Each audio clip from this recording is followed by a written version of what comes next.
प्रस्तुत काल आपण परवा विवेक चूडामणी ग्रंथ श्लोक क्रमांक 106 वाचून थांबलो होतो. प्रकरण 27. त्याचं नाव प्रेमाची आत्मार्थता.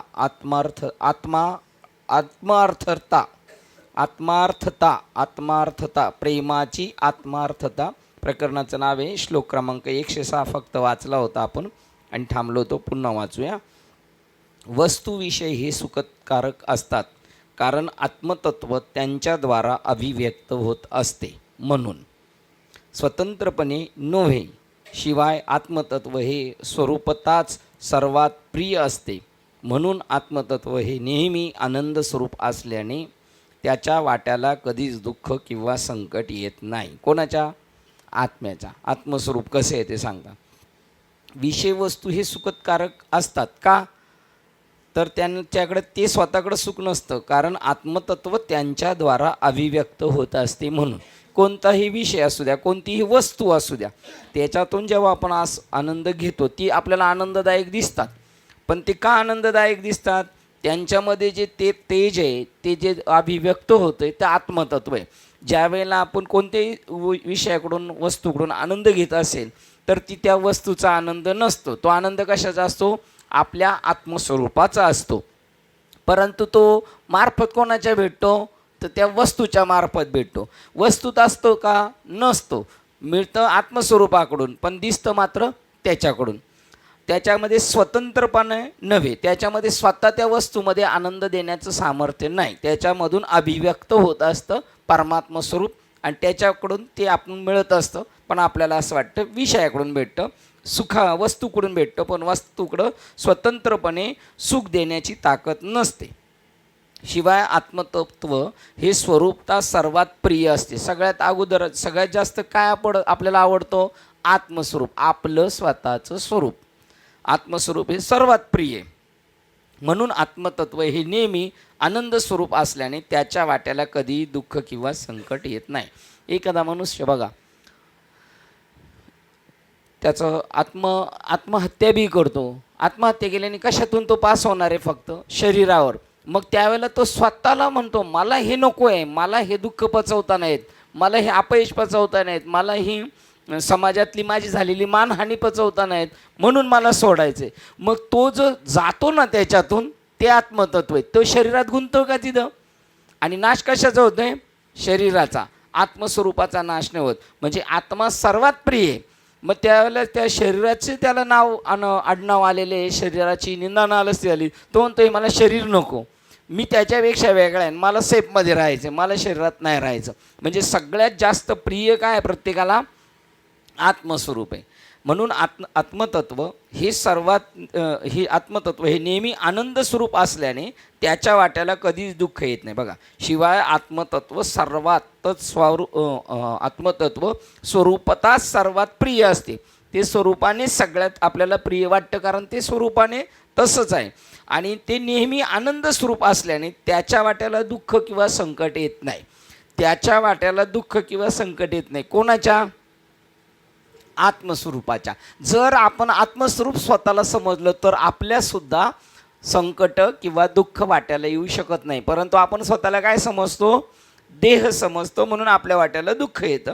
आणि आपण जर स्वतः समजलो आत्मस्वरूप तर आपल्याला सुद्धा सुख किंवा दुःख किंवा संकट येऊ शकत नाही. जगातील वस्तूविषयी हे खचितच सुख देणारे असतात. आता स्वीकारलं त्यांनी. तुम्ही म्हणताय ना आहे सुख देणारे, पण त्यांच्यात स्वतः ते सामर्थ्य नाही सुख देण्याचं. जगातील वस्तूविषयी हे खचितच सुख देणारे असतात, परंतु जेव्हा ते आत्म्याकडून जिवंत तत्वाकडून प्रकाशित होतात तेव्हाच मी जिवंत आहे तोपर्यंत वस्तू सुखकारक असतात. मला ह्या वस्तूबद्दल आनंद आहे, मला घरदाराबद्दल आनंद आहे, ते जड आहेत, त्यांच्यात आनंद नाही, पण मला त्यांच्याकडून आनंद भेटतो. केव्हा भेटतो मला आनंद? मी ज्यावेळेला जिवंत असेल तेव्हा, माझ्यामध्ये ती स्वरूपाची छबी असेल तेव्हा ती छबी त्या दृष्टीने त्याच्यावर पडली जाते, त्यामुळे त्या वस्तूला किंमत येते. मी जर संपलो तर मला त्याच्यात कोणत्यामध्ये काही प्रेम राहणार नाही, आनंद राहणार नाही. मी मेलो की सुख देणारे काहीच नसते. विषय वस्तूला स्वतःचे असे काही सुख नसते. बाह्य वस्तूपासून आपणास जे सुख मिळते ते असे वाटते ते वस्तुता आत्म्याच्या स्वरूपामुळे वाटतं आपल्याला याच्यातून सुख भेटते मला ह्या बाह्य वस्तूकडून, पण ती वस्तूमध्ये सुख देण्याचं सामर्थ्य नाही. ते आत्म्याच्या स्वरूपामुळे की जो स्वतः सुखरूप असतो. त्यामुळे आपल्यापैकी प्रत्येकजण सर्वात प्रियतम वस्तू असेल, त्यापैकी प्रत्येकात जर सर्वात प्रियतम वस्तू असेल तर ते आपले स्वतःचे आत्मतत्वच. आपल्या घरात आग लागली आहे हे कळल्याबरोबर मनुष्य घराकडे धावतो. जेव्हा त्याला कळते की त्याचे एकुलते एक मूल हे घरामध्ये झोपलेले आहे, तेव्हा जो कोणी आत जाईल आणि मुलाला सुरक्षित बाहेर आणील त्याला मोठे रोख बक्षीस मिळेल असे तो जाहीर करतो. जेव्हा कोठून प्रत्युत्तर येत नाही असे पाहतो तेव्हा तो बक्षिसाची रक्कम वाढवतो आणि शेवटी मुलाकरता जवळजवळ सर्व संपत्ती देऊ करतो. परंतु मूल बाहेर आणण्याकरता तो त्या धगधगत्या आगीचा आणि जळणाऱ्या तुळ्यांचा स्वतः मात्र धोका पत्करण्यास तयार होत नसतो. सर्वापेक्षा सर्व संपत्तीचं नव्हे तर स्वतःच्या मुलापेक्षाही स्वतःवर जास्त प्रेम करतो. हे त्याचे कारण आहे. बघा, मुलावर पण करतो पण ठराविक काळापर्यंत. मुलगा वाचावा म्हणून संपत्ती देतो, संपत्तीवर पण प्रेम आहे पण ते ठराविक काळापर्यंत. पण सगळ्यात जास्त तो कोणावर प्रेम करतोय? स्वतःच्या आत्मस्वरूपावर. मानवाला पत्नी प्रिय असते, ती काही त्या पत्नी करता नव्हे तर स्वतः करता.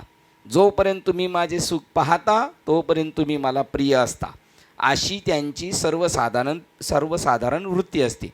जेव्हा वडील आपल्या मुलावर रागवतात आणि त्याला घराबाहेर जाण्याबद्दल सांगतात तेव्हा त्यांच्या म्हणण्याचा अर्थ एवढाच असतो की तू मला जास्त दुःख देतोस म्हणून तू मला घरात नको आहेस. बघा, मुलावर पण प्रेम करतो, पत्नीवर पण करतो, पण कोणासाठी करतो? स्वतःला त्यांच्याकडून सुख भेटत असेल तर त्यांच्यावर प्रेम करतो, त्यांच्याकडून सुख भेटत नसेल तर त्यांना ड्रॉप करतो. कारण तो स्वतःला सुखरूप पाहत असतो आणि त्यांच्यामध्ये ते सुख देण्याचं सामर्थ्य नाही आहे म्हणून त्यांना तो बाहेर घालवतो.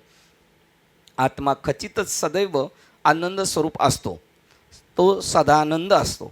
आत्म्यास दुःख असे कधीच नसतेच. बघा, या भूमिकेत ज्ञानेश्वर महाराज आधी करून संत आहेत. काही झालं तरी ते स्वतःला काय समजतात? मैं आत्मा बोल रहा हूँ, मी आत्मा आहे. आत्मा खचितच सदैव आनंद स्वरूप असतो, सदानंद. सदानंद म्हणजे काय नाव आहे त्याचं? कंटिन्यू तो कसा आहे? आनंदी आहे. आत्म्यास दुःख असे कधीच नसते. मला जेव्हा धूम्रपान करण्याची इच्छा वासना होते तेव्हा त्या वासनेमुळे निर्माण झालेले माझ्या मनातील विक्षेप हे धूम्रपान केल्याने तात्पुरते शांत होतात.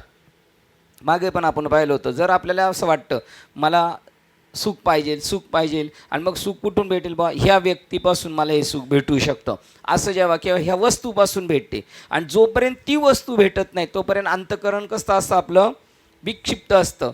त्यामुळे काय होतं? चंचल असल्यामुळे आपल्याला आनंद भेटत नाही. आणि ज्यावेळेला त्या वस्तूच्या संगतीत जातो त्यावेळेला ती वस्तू मिळाली आपल्याला, त्यावेळेला आपलं चित्त कसं स्थिर होतं आणि स्थिर चित्तामध्ये ते आत्मसुख ॲटोमॅटिक त्याच्याच हृदयात प्रगट होतं. पण त्याला असं वाटतं त्या वस्तूकडून भेटलं, ठीक आहे नाही? ती वस्तू आपल्याबरोबर जवळ बरेच दिवस आहे, मग त्याच्यानंतर आपलं दुसऱ्या कोणत्या गोष्टीवर जर मन जडलं तर त्यावेळेला ती वस्तू भेटत नाही तोपर्यंत. पण त्या वस्तूमध्ये तो सुख नसतं. सुख कुठं आहे? आपल्या हृदयामध्ये. जसं माऊली म्हणतात, तैसा हृदयामध्ये मी रामू असता सर्व सुखाचा आरामू. की भ्रांताशी का बाहेर पळतो तो?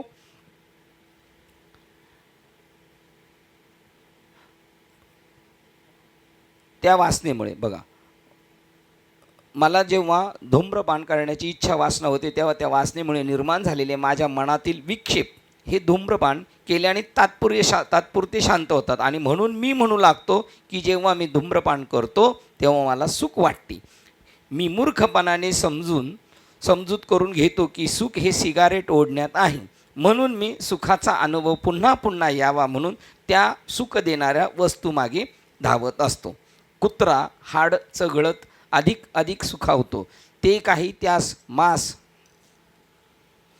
असते म्हणून नव्हे. कशाला? हड्डीला मांस आहे म्हणून नव्हे, तर त्या हाडाची अनकुचीदार टोके, त्याचे ओठ, जीभ आणि तोंडाच्या आतल्या भागाचा ओरखडा काढताना स्वतःचेच रक्त बाहेर काढीत असते. कुत्रा ते रक्त चाखतो आणि त्याला वाटत असते की सुख आहे ते त्या हाडकात. त्यानंतर त्याच्या तोंडाला दुखापत होते आणि कित्येक दिवस त्याला काही खाता येत नाही. उंट एका विशिष्ट काटेरी गवताकरता धावाधाव करतो. ते काटेरी गवत उंटाचे तोंड ओरखडते, कापते आणि तो उंट स्वतःच्याच रक्ताने सुखावतो. परिणाम असा होतो की त्याचा जबडा ओरखडून निघतो आणि तो कित्येक महिने त्यानंतर खाऊ शकत नाही. म्हणून उंट वाहक त्यांना त्या विशिष्ट प्रकारच्या जंगली गवतामागे लागण्यापासून प्रतिबंध करतो. यांनी काय सांगितलं, त्याला वाटतं तिकडून सुख भेटेल त्या हड्डीतून, पण मिळत नसतं. ते त्याचं स्वतःचंच असतं, पण त्याची तशी कल्पना झाली असते. त्याप्रमाणे जसे कुत्रा शुष्क हाडाकडे धावतो, तसे मानवी मन विषयी वस्तू मागे धावते. वस्तुतः सुख हे काही वस्तूत नसते.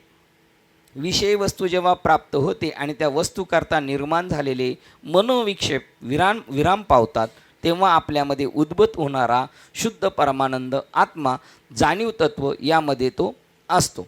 एखादी वस्तू सुखकारक आहे असे तुम्हाला वाटते, परंतु त्या मुळे माझे काही भले झालेले नसते. ती वस्तू तशी सुखकारक आहे असे मला वाटणार नाही. पहा, आता हे आपल्याला माहीत नाही का? आजच माहीत झाले हे आपल्याला? आजच माहीत झाले का आपल्याला? पहिलं माहिती आहे आपल्याला, पण माहीत असून सुद्धा आपण ते काय करत नाही, अंमलात आणत नाही. अंमलात आणत नसेल तर श्रीपाद बाबांचं तर काय बोलणे बाबा, म्हणजे एकदम घाणेरड्या शिव्या देऊ नयेत.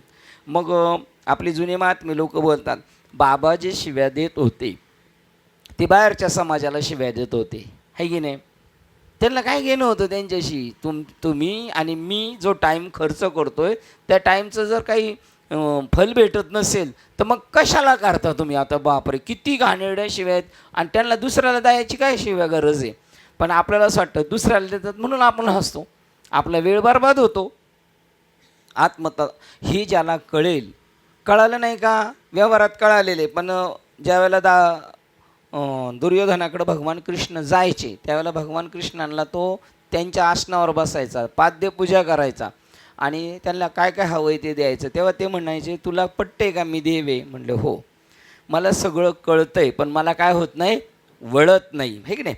आणि ही जी बुद्धी आहे ती का वळत नाही आपल्याला? आपण एवढे अनपढ आहेत का? का वळत नाही आपल्याला? आपण अनपढ आहोत का? आपल्याला माहीत नाही का? आपल्याला माहीत नाही का? माहीत आहे. मग का कळत नाही आपल्याला? का नाही कळत?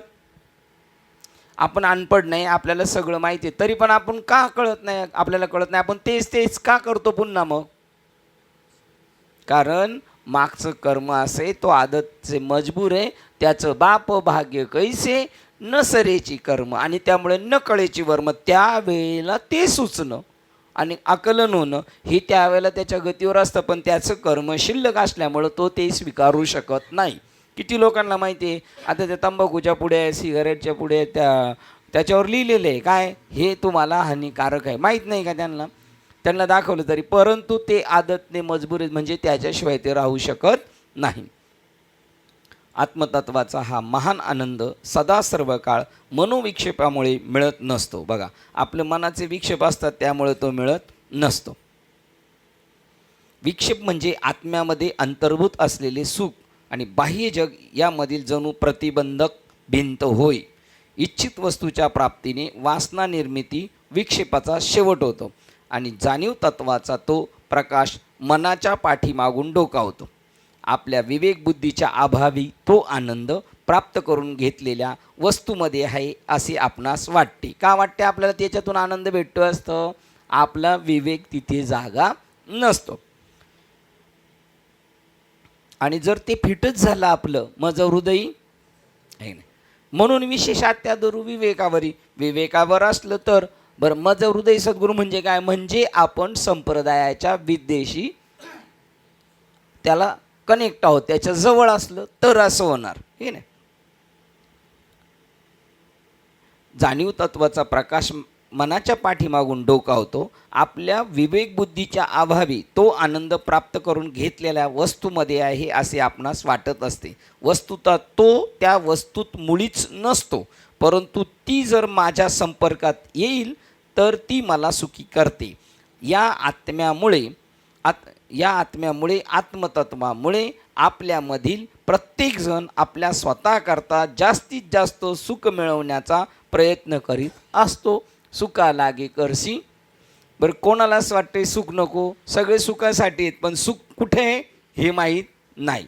बरं, माहीत असू नये पण त्यावेळेला तशी बुद्धी आपल्याला सहाय्य होत नाही. त्याप्रमाणे काल प्रदीप महाराज म्हणले, मला काय झाली बुद्धी माझी साहेबूत झाली. अजून एक वाक्य म्हटलं होते ते, मग मला तसं झालंय का, मला तसं भेटलंय का, जसं अभंग वर्णन केले अभंगात तसं मला झालंय का, नाही. मी स्पष्ट सांगतो म्हणले, तेने पंथे माझी चालली पाऊले. बघा मी त्या मार्गाने आहे. तसे आपण पण आता आपण बिंदास म्हणायला मोकळे झालो. काय, तेने पंथे माझी चालली पाऊले. सकाळी कोणती ओळ पाहिली होती आपण की हां, सिंधू वेगळे त्याला जागाच नाही.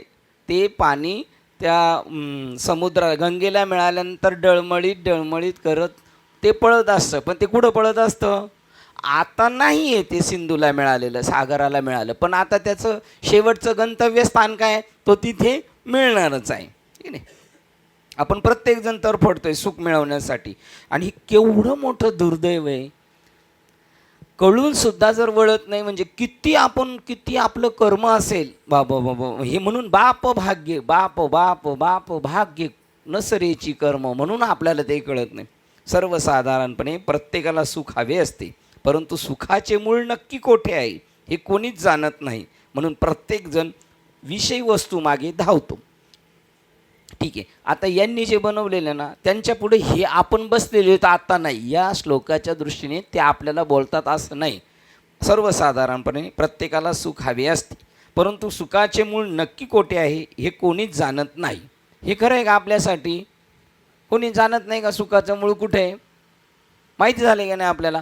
हां, परंतु आपल्याला कळत नाही. आपण आता त्यांच्या दृष्टिक्षेपात नाही. दृष्टिक्षेपात असे पार अनाडी साधक, त्याला साधनच माहीत नाही असा साधक येतो. म्हणून तरी सुख ते गा किरटी, दाविजेल तुझे दिठी. जे आत्म्याच्या भेटी जीवाशिवाय, आत्म्याची आणि जीवाची जेव्हा भेट होते तिथे ज्या गुदगुल्या होतात त्याचं ना सुख ते मी तुला दावीन असं अनुभवाने. सुखाची व्याख्या असे, ते सुख कुठं होतं, जेव्हा ते गुदगुल्या होतात, जीवाची ना आत्म्याची भेट होते तिथं ज्या संवेदना जाणवतात त्याचं नाव सुख आहे. ठीक आहे नाही? मग आता आपल्याला माहीत झालेले, म्हणून प्रत्येकजण विषय वस्तू मागे धावतो. आता आपण धावतोय का? आता हे कोणाला जे नक्की कोठे आहे जे ज्यांना जाणत नाही ते लोक प्रत्येकजण विषय वस्तू मागे धावतो. आपण धावतो का विषय वस्तू मागे? नाही धावत आपण. या ठिकाणी सद्गुरू आपणास थोडे थांबण्यास आणि आनंदाच्या उगमन स्थानाचे नक्की ठिकाण कोणते आहे यावर विचार करण्यास सांगत आहेत. खरोखर आत्मा परमानंद स्वरूप, परमसुख स्वरूप आहे आणि त्या ठिकाणी आत्म्याचे मुख झाकील अशा दुःखाचा लवलेशही नसतो. बघा, हे सगळं जग सुखरूप आहे आणि दुःख बांधवडे आहे. संसार कोणाच्या दृष्टीने? अज्ञानी जणांचे आहे. आणि सुखरूप आहे सगळे हे जग. सुखरूप आहे दुजा कोण सांगा माझ्या पांडुरंगा सारिका. तिथे दुःख एवढंसं सुद्धा नाही यांचं असं म्हणणं आहे. आणि त्या ठिकाणी आत्म्याचे मुख झाकील अशा दुःखाचा लवलेशही नसतो. म्हणजे एवढं सुद्धा दुःख दाखवायला सुद्धा नाही. काय दुःख? आणि आपलं त्याचा विरुद्ध अभ्यास आहे. एवढं सुद्धा काय नाही, सुख नाही. आपले असे आपण कर्मधरीधरी आहोत. ठीक आहे. मी तो हे भाष्य नेनिजे माझे काहीच न म्हणजे सुख दुःख जाणणे नाही जाय. बघा, सुख आणि दुःखाच्या पलीकडे आत्मस्वरूप आहे. आणि इथे सांगतात ते इतकं सुखरूप आहे का दुःख त्याच्या पुढे नाही. जसं सूर्यबिंबा पुढे काय रिगेल अंधार. सूर्याच्या पुढे अंधार टिकू शकतो का? तसं आत्मस्वरूपाच्या ठिकाणी दुःख दाखव म्हणलं तरी दाखवायला नाही. ते औषधाला दुःख नाही आणि आपल्याला औषधाला सुख नाही आहे की नाही. श्लोक क्रमांक 107 वाचतोय. श्रुती कथन, अपरोक्ष अनुभूती, परंपरेनेच आलेले ज्ञान आणि अनुमान ही चारी प्रमाणे स्पष्टपणे निर्वाळा देतात की गाढ निद्रेत आपण आत्म्याच्या आनंदाचा अनुभव वस्तू विषयाशी संपर्क आलेला नसताना घेत असतो. आत्तापर्यंत यांनी काय सांगितलं, आपल्याला वाटतं सुख भेटेल आणि कशाकडून भेटेल, वस्तूकडून. पण इथे आता हा श्लोक त्यांनी उलटा सांगितला. तुम्ही जेव्हा आपण सुषुप्ती निद्रेमध्ये असतो, काहीच नाही आणि सकाळी उठल्यानंतर काय आनंद, काय गाढ झोप लागली होती, मग तेव्हा तुम्ही आनंदी होते, तेव्हा कोणत्या वस्तूच्या संगतीत होते का, नाही. म्हणजे हा श्लोक सांगतो का तुम्हाला वस्तूपासून सुख नाही भेटत, तर आनंदाचं उगमस्थान दुसरं आहे. श्रुती कथन, अपरोक्ष अनुभूती, मी आत्मस्वरूप आहे अशी अनुभव, परंपरेने आलेलं ज्ञान, बघा या चौकटीत आपण बसतो, आणि अनुमान ही चार प्रमाणे स्पष्टपणे निर्वाळा देतात की गाढ निद्रेत आपण आत्म्याच्या आनंदाचा अनुभव वस्तू विषयाशी संपर्क आलेला नसतानाही घेत असतो. गाढ निद्रेत असताना जेव्हा विषय वस्तू नसतात तेव्हा अनुभववयास मिळणारा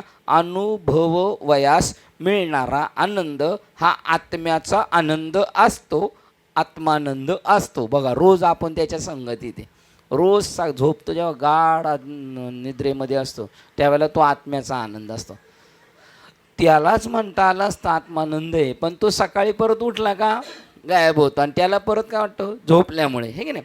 बरं, म्हणजे का सगळ्या विषयाशी संबंध सोडला का तो आत्मानंद मिळतो. गाढ निद्रेत असताना जेव्हा विषय वस्तू नसतात तेव्हा अनुभवास मिळणारा आनंद हा आत्म्याचा आनंद असतो, आत्मानंद असतो. आपण गाढ निद्रेत असताना आपणास हा आनंद खऱ्या अर्थाने उपभोगाव्यास मिळत नाही, कारण त्यावेळी आपण अज्ञानाच्या अवस्थेत असतो. नाही तर त्याच वेळेला म्हणता आलं असतं, हो आम्ही आत्म्याचा अनुभव घेतला आहे, परंतु तो त्यावेळेला कसा असतो, अज्ञानात. आणि आत्म्याचा आनंद भेटतो तो ज्ञानात राहून जेव्हा घेतो ना त्यावेळेला तो द्विगुणित होत असतो. कोणत्याही वस्तूच्या संगतीत नसताना इतका आनंदाच्या याच्यावर असतो. तो काय एखादं प्रमाण सांगता येईल का, मी आता आनंदाच्या राशीवर, मग सुखाचे शेजारी पौडलो, बघा तिथे जाऊन झोपलो. काय कोण बोलत होतं काय, सुखाचे शेजारी पौडलो. किंवा सुख घडोघडी आपण एखादा जर याच्यातला एखादा सिद्धांत जर कळला तर आनंद होतो. तो कशाचा आनंद आहे, आत्मानंदाचा आहे. कळालं काही आपल्याला तर ते सुख आपलं द्विगुणित होतं, कारण त्यावेळी आपण अज्ञानाच्या अवस्थेत असतो. त्यावेळी आपण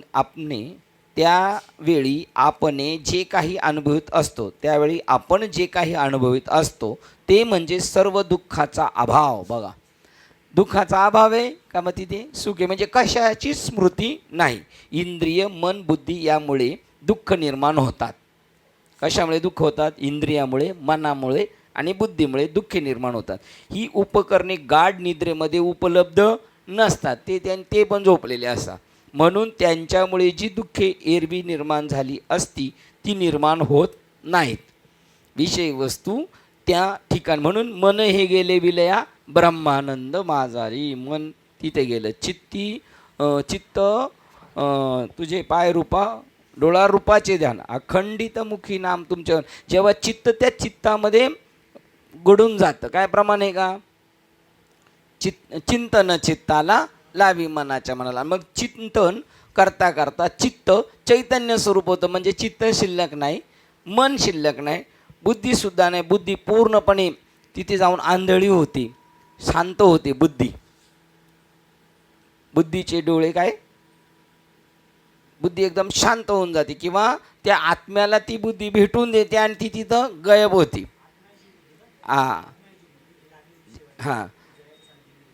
ती तिथे गेल्यानंतर ती बुद्धी ज्यावेळेला पूर्ण त्याला पाहिल्यानंतर ती शांत होऊन जाते, त्यावेळेला आपल्याला एक सुख भेटत असतं, इंद्रिय, मन आणि बुद्धी. म्हणून त्यामुळे ती दुःखे एरवी निर्माण झाली असती ती निर्माण होत नाही. विषय वस्तू त्या ठिकाणी नसतानाही सुख अनुभवास मिळते. मागे काय सांगितलं, वस्तूपासून सुख मिळालं म्हणून आपल्याला वाटलं, पण इथे मात्र वस्तू बी नाही आणि ते मन जे चंचल होतं, चित्त जे चंचल होतं, इंद्रिय ती पण स्थिर झाल्यामुळं ते सुख तिथं ॲटोमॅटिक आहे, स्वयंभू सुख आहे, ती मिळवण्यासाठी सुद्धा कुठे पळायचं नाही. ज्यासी ब्रह्मानंदापुढे विषय ते सुख रंक बापुडे, जयासी अमृतही ना आवडे ते ते कांजी निवाडे सेवी कैसे. विषय सुख पण त्याला आवडत नाही, तो त्याच्यापुढे म्हणजे तुमच्या ओळीला अजून एक दुसरी ओळख, पाहे पाक मद जाळाची ताटे, जो जेवीला चंद्रकिरण चोकटे, तो चकोर काय वावट चुमे, तो त्याच्याच सुखामध्ये असल्यामुळे तो तिथे राहत नाही. हां, तैसे आत्मसुख पाहिले जयासी आपणापासी पावले. हां, आता इथं काय सांगतात, विषय सांडवले आत्मसुख भेटल्यामुळे. पण आता विषय काय चाललं आहे, काल मागाचा श्लोक होता का, विषय वस्तू असले का त्याला वस्तूपासून सुख भेटतं, त्यावेळेला त्याला असं वाटतं का मला सुख कशापासून भेटते, वस्तूपासून. आता त्यांना सांगायचं वस्तू नसताना पण सुख भेटते.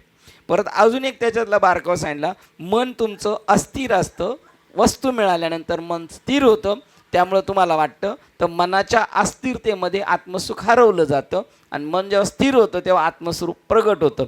इथे अजून एक सांगितलं की मन पण शिल्लक राहत नाही, बुद्धी पण शिल्लक नाही आणि इंद्रियसुद्धा शिल्लक राहत नाही. झोपेमध्ये कशाची आठवण आहे का, त्यावेळेला जे सुख भेटतं ते आत्मसुख आहे. म्हणून त्यामुळे जी दुःखे एरवी निर्माण झाली असती ती निर्माण होत नाही. विषय वस्तू त्या ठिकाणी नसतानाही सुख अनुभवास मिळते, असा सर्वांचा अनुभव आहे. वस्तू निरपेक्ष जाणीव हे ब्रह्माचे स्वरूप होय.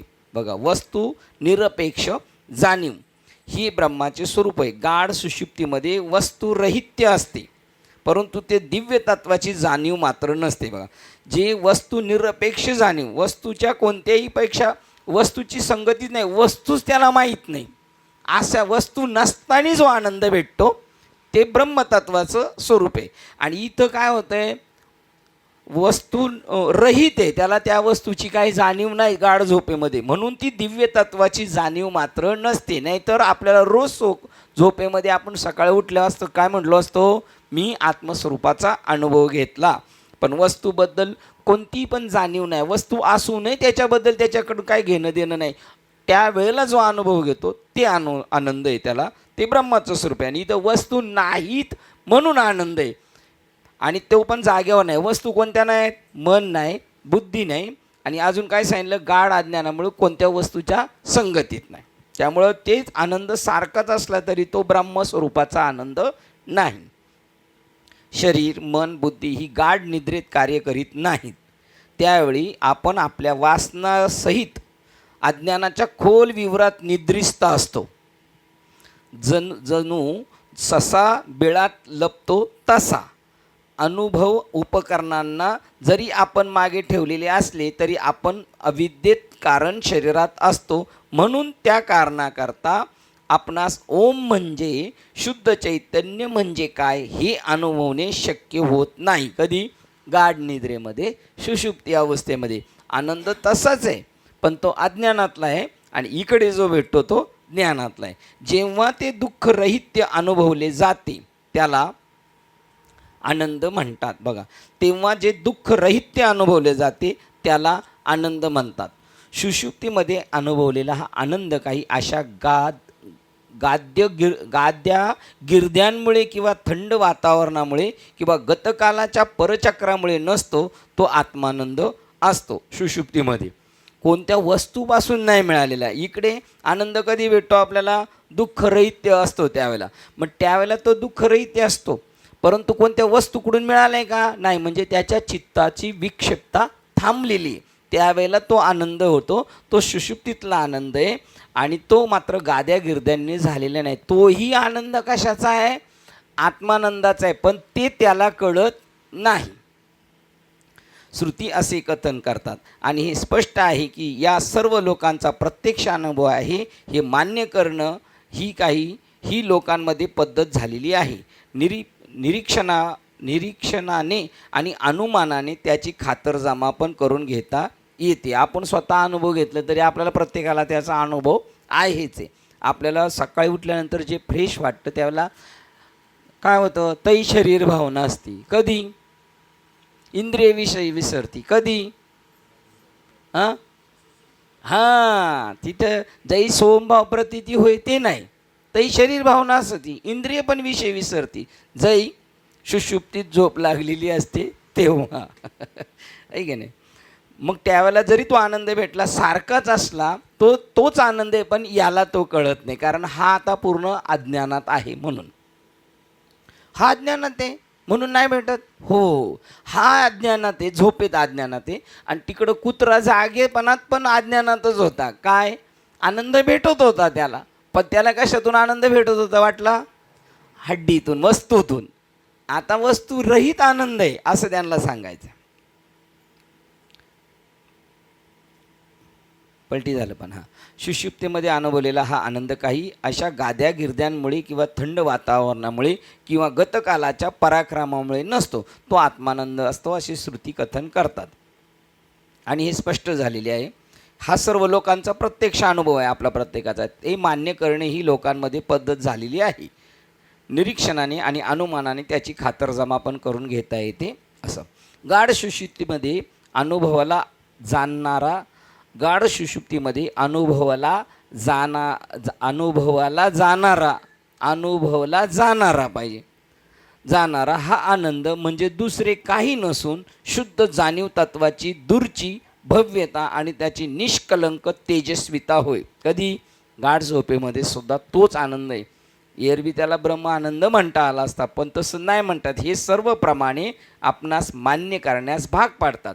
मी झोपलो त्यापूर्वी मी दुःखी प्राणी होतो, मी जागा झालो तेव्हा मी तितकाच दुःखी आहे असे माझ्या लक्षात आले. परंतु झोपल्यानंतर आणि जागे होण्यापूर्वी मला काळजी नव्हती आणि मी सुखावस्थेत होतो. जेव्हा शरीर मन बुद्धी ही उपकरणे कार्य करू लागली तसा हा आनंद भंग पावला. म्हणजे यांना आपल्याला विसरायचं आहे. तोडावा संबंध यांचा माझा. कोणाचा? शरीराचा, मनाचा आणि बुद्धीचा. अशा रीतीने सुख हे वस्तूमध्ये बाहेर नसते. अशा रीतीने सुख हे वस्तूमध्ये बाहेर नसते, तर ते आपल्यामधील आत्म्यामध्ये आहे. हे श्रुती शब्दांनी परोक्ष अनुभवाने पारंपरिक मताने आणि अनुमान प्रमाणाने सिद्ध झाले. बघा, हे आता आपल्या सगळ्यांना पटलेले का वस्तूमध्ये सुख नाही, आणि इंद्रिय जेव्हा गाफील आहेत त्यावेळेला ते सुख भेटतं. म्हणजे इंद्रिय नसली तरी सुख भेटू शकतं. म्हणजे बघा, अजून याच्यातला एक बारकाव आहे. ज्याला बुद्धी नाही, जो जड बुद्धीचा आहे, त्याला आत्म्याचा आनंद भेटणार का नाही? बुद्धी नाही त्याला, भेटणार का नाही? भेटणार. आणि मग ते बुद्धीचे वैभव त्याचं काय करायचं? अन्य नाही तुझे, बुद्धी पाहिजे. तुका म्हणे ऐशी बुद्धी ज्याची जड. म्हणजे त्या प्रमाणाचा आशय वेगळा आहे आणि ह्या प्रमाणाचा आशय वेगळा आहे. शब्द जरी सारखे असले म्हणजे निर्बुद्धाला सुद्धा सुख आहे. बरं, शरीर नसलं तरी आत्मस्वरूप आहे. म्हणजे आता समजा इथं शरीर नसलं तर शरीरातला काही पार्ट नसले तरी तो माणूस कसा आहे? सुखी आहे. शरीर आणि मन नसलं तर सगळ्यात जास्त आनंद आहे. मनच सुख दुःखाला कारण आहे. काय कारण आहे? मन एव मनुष्या बंद मोक्षा कारण बंद मोक्षा. मनच 84चा फेरा पुरवतो तुकाराम महाराज, आणि मनच 84चा फेरा थांबवतो. बघा, एवढं मन आहे. मग मन नसलं पाहिजे आपल्याला का मन असलं पाहिजे? मन भरकट होतो. हां, बघा, ते विवेका ते भुलवी, जे संतोषाची चाड लावी, बैसीजे जरी हिंडवी दाही दिशा. आता आपण इथं बसलेलो असलो तरी आपल्याला फिरून आणते जागेवर परत, आहे की नाही? म्हणून ते नकोय. म्हणून तू मन हे मीची करे. आत्तापर्यंत स्थूल शरीर, सूक्ष्म शरीर आणि प्राण्यांचे वर्णन केले गेले आणि असे सांगितले गेले की ती आत्म्याची आवरणे होत. आता कारण शरीराचे स्पष्टीकरण करण्यात येत आहे. आत्मबोधात त्याचे वर्णन अनिर्वाच्य आध्यात्मिक सारतत्वाची अनादी अविद्या असे केले आहे. बघा, त्या कारण शरीराला काय म्हणतात? अनिर्वाच्य. ते प्रगट करता नाही तिथं काय अनुभवलं ते. आध्यात्मिक आणि सारतत्वाची अनादी अविद्या आहे. त्या परमतत्वाला त्यांनी पूर्ण काय केलेले, झाकून टाकलेले. त्याचंच एक प्रकारे नाव माया किंवा योग माया. कारण शरीर हे अनादी अशा अर्थाने की ते कालातीत असते. बघा, ते अनादी का, त्याला कोणत्या काळाचा संबंध नाही. ते अज्ञान ही होय, कारण ते शरीर अनादी या अर्थाने की ते कालातीत असते. ते अज्ञान ही होय की ज्या कारणामुळे सर्व प्रकारचे विपरीत ज्ञान निर्माण होते. बघा, जेव्हा खांब हा खांब म्हणून दिसत नसतो तेव्हा ते भूत आहे हे विपरीत ज्ञान निर्माण होते. सत्यत्वाचे अज्ञान हेच त्याच्या विपरीत ज्ञानाला जन्म देते. बघा, जेव्हा सत्याची ओळख होते तेव्हा सर्व अज्ञान संपते. आपल्याला स्वतःच्या आत्मस्वरूपाचं ज्ञान आणि अज्ञान कशाला म्हणले, आपण स्वतःला न जाणणे याचं नाव अज्ञान आहे. बाकीच्या कोणत्याही गोष्टीचं याचं आपल्याला अज्ञान असेल, हे कसं सिस्टीम जॉईन, त्याच्याशी आपला काही समज, हे भौतिक अज्ञान आहे आणि ते आध्यात्मिक अज्ञान आहे. आपल्याला आपल्या स्वरूपाला न जाणणे आणि मग ते विपरीत ज्ञान निर्माण करतं. विपरीत ज्ञान म्हणजे काय, जे नाही ते दाखवतं. शिंपलीवर चांदी दाखवतं, खांबावर भूत दाखवतं. आणि जेव्हा सत्यत्वाची ओळख होते, जेव्हा कळलं जातं हा खांब आहे, तेव्हा भूताची कल्पना संपली. जेव्हा सत्यत्वाची ओळख होते तेव्हा सर्व अज्ञान संपते. आता आपल्याला कशाचं ज्ञान करून घ्यायचं आहे, खांबाचं, शिंपलीचं आणि अजून कशाचं, रश्शीचं, बरोबर ना. कशाचं ज्ञान करून घ्यायचं आपल्याला, खांबाचं, शिंपलीचं आणि आता हे तुमच्या मुलाला लवकर कळालेलं आहे का नाही, याचंच करून घ्यायचं का नाही ज्ञान आपल्याला. कशाचं करायचं केतन मामी, हां, आत्म्याचं ज्ञान करून घ्यायचं आपलं.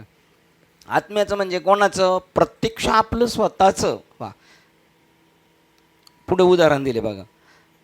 तेव्हा अज्ञान संपते. जेव्हा सत्याची ओळख होते तेव्हा अज्ञान संपते. सर्व विपरीत ज्ञानाचे कारण अज्ञान असते. मी देह आहे, मी म्हणजे मन आहे, मी म्हणजे बुद्धी, हे विपरीत ज्ञान कोणत्या तरी कारणातून निर्माण होते. कारण म्हणून त्या कारणाला कारण शरीर म्हणतात. बघा कसं सोपं सुटसुटी सांगितलं. मी शरीर आहे असं वाटणं, मी मन आहे असं वाटणं, मी बुद्धी आहे असं वाटणं, हे कारण शरीर आहे. म्हणून कारणाला कारण शरीर म्हटले जाते. सत्यत्वाचे अज्ञान ही वासनांनी बनलेले असते. बघा, आपल्याला कशाबद्दल सुद्धा जर ॲट्रॅक्शन वाटते तर समजायचं काय, आपल्याला मूळ स्वरूपाचं अज्ञान झालं म्हणून आपण त्या गोष्टीच्या मागे पळतोय. सत्यत्वाचे अज्ञान हे वासनांनी बनलेले असते. कारण शरीराला अविद्याही असे म्हणतात. बघा, अख्ख्या शरीराचं दुसरं नाव काय आहे, अविद्या. नेणीव शहाणपणाचा अभाव, यथार्थ ज्ञानाचा अभाव, माया, अज्ञान ही सर्व या अज्ञानाच्या अंधाऱ्या भयानक अवस्थांची अनेक नावे आहेत. काय काय, नेणीव शहाणपणाबद्दल अभाव, यथार्थ ज्ञानाचा अभाव, माया, अज्ञान ही सर्व अज्ञानाच्या अंधाऱ्या भयानक अवस्थांची अनेक नावे आहेत. निरनिराळे आचार्य भिन्न संदर्भात जेव्हा त्यांचा उपयोग करतात तेव्हा त्याला निरनिराळ्या नावाने संबोधले जाते. आता कारण शरीर याचे वर्णन केले जात आहे. कारण शरीर म्हणजे काय, 108 नंबरचा श्लोक आहे आणि 28 नंबरचं प्रकरण आहे माया निरूपण. अविद्या किंवा माया याला अव्यक्त असेही म्हणतात. ती परमेश्वराची शक्ती होय. तिला सुरुवात नाही म्हणून ती अनादी आहे. ती त्रिगुणात्मक असून तिने निर्माण केलेल्या कार्यापेक्षा श्रेष्ठ आहे असे अनुमानाने समजते. तिने हे सगळं खेळणी तयार केलेली आहेत आणि ती त्याच्यापेक्षा वेगळी आहे. ज्याची बुद्धी स्वच्छ आहे त्यालाच, बघा आता काय आहे त्यालाच, एक वाक्य, ती त्रिगुणात्मक असून तिने निर्माण केलेल्या कार्यापेक्षा श्रेष्ठ आहे असे अनुमानाने समजते. तिने हे सगळं निर्माण केलं आणि त्याच्यापेक्षा अनुमानाने हे समजतं त्याच्यापेक्षा काहीतरी एक श्रेष्ठ आहे. कोणाला कळतं, ज्याची बुद्धी स्वच्छ आहे त्यालाच. बघा ही घोळ कसं करते, जर नाही कळालं तर बघा पुन्हा वाक्य वाचतं मागे. अविद्या माया याला अव्यक्त असेही म्हणतात. ती परमेश्वराची शक्ती होय. तिला सुरुवात नाही. ती त्रिगुणात्मक, तिला सुरुवात नाही म्हणून ती कशी आहे, अनादी आहे की नाही. ती त्रिगुणात्मक असून तिने निर्माण केलेल्या कार्यापेक्षा श्रेष्ठ आहे असे अनुमानाने समजते. त्या कार्यापेक्षाही ती श्रेष्ठ आहे आणि ती जवळजवळ ईश्वराच्या अगदी निकट आहे. ज्याची बुद्धी स्वच्छ आहे त्यालाच हीच अविद्या संपूर्ण विश्वाचे प्रलंबन करते. बघा, ईश्वराची शक्ती, परत खाली आलं, सर्व शक्तिमान भगवन परमेश्वराच्या शक्तीपैकी एक शक्ती म्हणजे स्वतःला भ्रांत करणारी शक्ती होय. याच दिव्य शक्तीला अव्यक्त असे म्हणतात. त्या पहिल्याच अध्याय सांगितले, अर्जुनाला तिने बोलवलं होतं. कोणी? ही आदिपुरुषाची माया, ब्रह्मया ही नये आया, म्हणून ऐक, म्हणून देख बुलविला, म्हणून बुलविला ऐक राया, संजय म्हणे. म्हणून त्या राजाला फसवलेले अर्जुनाला ती ईश्वराची माया आहे. आपल्याला जर फसवत असेल तर कोण फसवतोय? त्याची माया. आणि ती कोणाच्या ऑर्डरने चालते? मग कोण फसवतोय आपल्याला? त्याला म्हणायचं फसव बाबा, फसवायचं तर आहे की नाही. तो खेळतोय, पुढचं वाक्य आपल्याशी खेळतोय. सर्व शक्तिमान भगवान परमेश्वराच्या शक्तीपैकी एक शक्ती म्हणजे स्वतःला भ्रांत करणारी शक्ती होय. याच दिव्य शक्तीला अव्यक्त असे म्हणतात. तेच कारण शरीर होय. त्याच्या अनेक शरीरापैकी एकाने परमेश्वर क्रीडन करीत असतो. काय करतोय तो? तो खेळतोय आणि आपल्याला काय करतोय? खेळवतो आणि आपण चिडतो, रडतो, हसतो आणि तो त्याची मजा त्याच्यापेक्षा वेगळी घेतो. विवेक करण्याची शक्ती ज्ञानशक्ती, इच्छा करण्याची शक्ती इच्छाशक्ती अथवा कार्य करण्याची शक्ती कार्यशक्ती, या सर्व त्याच्या दिव्य शक्ती होत. अव्यक्त शरीराला अन्यथा अविद्या म्हणतात. ती अज्ञानाची घन रासच असते. सुषुप्तीमध्ये माणसाला मला माहीत नाही हा एकच अनुभव येत असतो. गाढ सुषुप्तीमध्ये मला माहीत नाही हे प्रत्येकाचे स्वरूप असते. हा गाढ सुषुप्तीमधील अनुभव सत्व रज तम या 3 गुणाच्या प्रभावाच्या सदरात मोडतो. बघा आता एक एक कसं चाललं आहे टप्पा. सुषुप्ती अवस्थेमध्ये गाढ अज्ञानात आपल्याला काही कळत नाही. पण याचं काय, याचं मूळ काय आहे? याचं व्यापाराचं साधन सत्व रज तम या 3 गुणाच्या प्रभावाच्या सदरात तो मोडतो. सत्व रज तम ह्या जणू 3 प्रकृतीच्या भिन्न भिन्न अवस्था होत. 7व्या अध्यायात 14 नंबरचा श्लोक. अशी माझी त्रिगुणमय माया ही जीवाला खेळवत असते. सत्वरजतम या जणू 3 प्रकृतीच्या भिन्न भिन्न अवस्था होत की ज्यामध्ये प्रकृतीच्या भिन्न भिन्न 3 प्रकृतीच्या भिन्न भिन्न अवस्था होत, ज्यामध्ये विचाराचे कार्य चालू असते. त्यामुळे केवळ निरनिराळे प्रगट भाव निर्माण होतात. सतत विचार चालू असतो, शांत नाही, आणि त्या विचारामध्ये परत निरनिराळे भाव निर्माण होत राहणार. आता असं नंतर तसं. ही त्रिगुणात्मक मायाशक्ती इंद्रिय ज्ञानाच्या पलीकडीची असते. परा असे जसे विद्युत शक्ती म्हणजे काय हे आपल्याला तिच्या अभिव्यक्ती व्यतिरिक्त समजत नाही. आता जोपर्यंत झटका बसत नाही तोपर्यंत आपल्याला विद्युत शक्ती कळत नाही. तसं मायेचा सुद्धा माये का अजब तडाका बे तू क्या जाने लडका बे, जोपर्यंत झटका बसत नाही तोपर्यंत कळत नाही.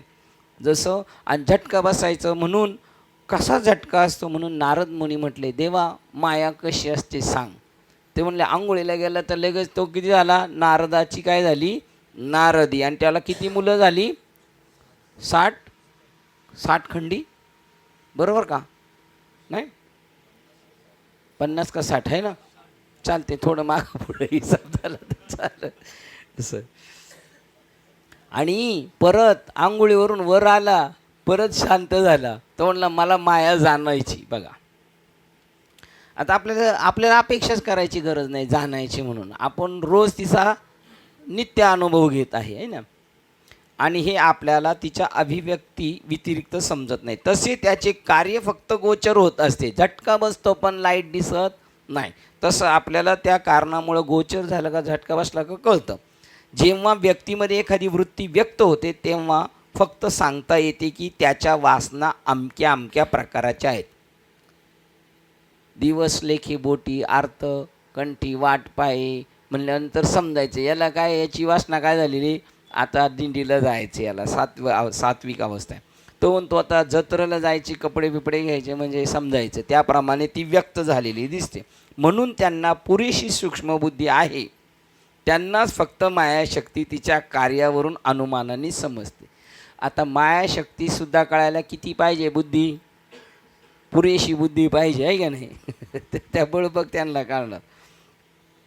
आपण आपल्या भोवती पाहतो ते अनित्य, मृत्य, सदा परिवर्तनशील जग मायेपासून निर्माण झालेले आहे. सत्यत्वाच्या अज्ञानामुळे अविद्येने मानव विषय, वस्तू, भावना आणि विचार यांचे जगत पाहत असतो. शरीर बघा, हे विचाराने पाहतो, याला भावनेने पाहतो आणि दृश्य पाहतो. वास्तविक हे जगच काय, परत ब्रह्मरूप आहे. आपल्या भोवतीचे पाहतो ते अनित्य, मृत्य, सदा परिवर्तनशील जग मायेपासून निर्माण झालेले आहे. सत्यत्वाच्या अज्ञानामुळे हे जगत दिसतंय. मानव विषय, वस्तू, भावना, विचार यांचे जगत पाहत असतो. शरीर, मन आणि बुद्धी यांच्याद्वारा तो जगाच्या संपर्कात येतो आणि अधिक वासना निर्माण करतो. ह्या वासना त्याला जास्त कर्मे कराव्यास लावतात आणि शेवटी मानव त्याच्यामध्ये कोशबद्ध होतो, म्हणजे अटकून जातो आणि स्वतःची स्वतंत्र व्यक्तित्वाची भावना, जीवभाव त्यास कायमचा प्राप्त होतो. आणि मग तो स्वतः काय करतो, त्याच्यात गुंतल्यामुळे स्वतःला काय समजतो, जीव समजतो. हे जे सर्व होते ते अविद्येमुळे, सत्यत्वाच्या ह्या अज्ञानामुळे. अविद्या म्हणजे वेष्टीच्या पातळीवर वासना होत. बघा, जीवभाव त्यास कायम प्राप्त होतो. आता तो शरीरात गेला, स्वतःला काय समजायला लागला, जीव. आणि माझ्या एवढ्या पुरतं, माझं स्वतःचं जेवढं विश्व आहे माझ्या शरीरापुरतं, त्याचं नाव काय झालेलं आहे आता इथे, वेष्टी. आणि अनेक माणसं असतील ती समष्टी. आहे की नाही? समजतंय ना आपल्याला सगळ्यांना? जड नाही ना वाटत? काही झोप बीप काही येत नाही ना?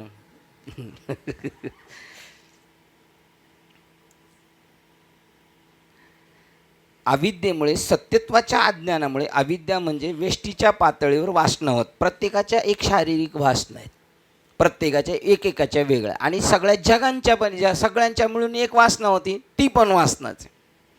पण ती सगळ्या जगाची, सगळ्या समाजाची, सर्व व्यक्तींची अविद्या समष्टी पातळीवर एकत्र केल्यास तिला माया म्हणतात. परमतत्व जेव्हा ईश्वर म्हणून कार्य करते तेव्हा माया हे त्याचे वाहक असते. बघा, ब्रह्मदेव, भगवान विष्णू, राम हे सगळे ईश्वर या संज्ञेत मोडलेले, ते आहेत ब्रह्म, पण ईश्वर हे संस्थेत. आणि ते ज्यांच्या हातातून कार्य करून घेतात त्याचे नाव माया हे वाहक असते. जेव्हा परमतत्व वासनेच्या, अविद्येच्या व्यष्टी पातळीवर मायाद्वारा कार्य करते तेव्हा ते जीव, व्यक्तिगत जीवभाव बनते. बघा, जेव्हा आपण वासनेमध्ये अटकला जातो, अविद्येच्या अज्ञानाच्या द्वारा कार्य करतो परमात्मात, पण तो समजतो मी करतो, त्यावेळेला तो परमात्मा, तो आत्मा, तो काय होऊन जातो, आता जीवदशेला आला. त्यामुळे तो खालच्या लेवलला आला, अज्ञान दशेत आला. परमतत्व वासनेच्या, अविद्येच्या, हे वाक्य महत्त्वाचे. कोण जीव होतोय? परमतत्व. कधी जीव होतो? वासनेच्या म्हणजेच अज्ञानाच्या द्वारा कार्य करते तेव्हा ते जीव, व्यक्तिगत जीवभाव बनते. तेव्हा परमतत्व समष्टी पातळीवर अविद्येच्या म्हणजे मायेच्या द्वारा कार्य करते तेव्हा तो ईश्वर होय. समजा आता हे मोठे राजे राजवाडे, त्यांच्याकडून पण कार्य करून घेतो,